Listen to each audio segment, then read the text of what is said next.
For a 22-year-old, if you have to give them 2 or 3 reasons why they become a journalist when becoming an influencer is so much sexier today, how would you convince or tell anybody to, and why would you tell them to be a journalist?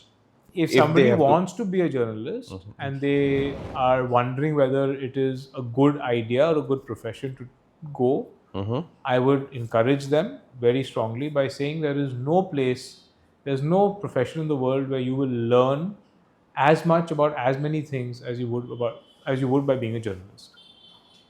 If you want to be an influencer, you're very welcome. As you know, Sunny, and anybody who's tried it, it's not as easy as it looks. It's It's extremely very tough. tough.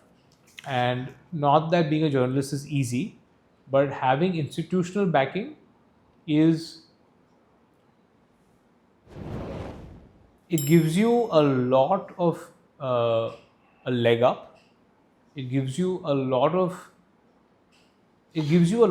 room to grow, to make mistakes, and gives you the opportunity to make mistakes in a way which won't immediately eradicate your brand. You want to do it if you want to do it to be famous, this is not the place. If you want to be famous, then don't become a journalist at Indian Express or at Times of India or at CNN. Anywhere. Anywhere. If you want to do journalism, I think it's much better to do it with an institution than it is to do it alone.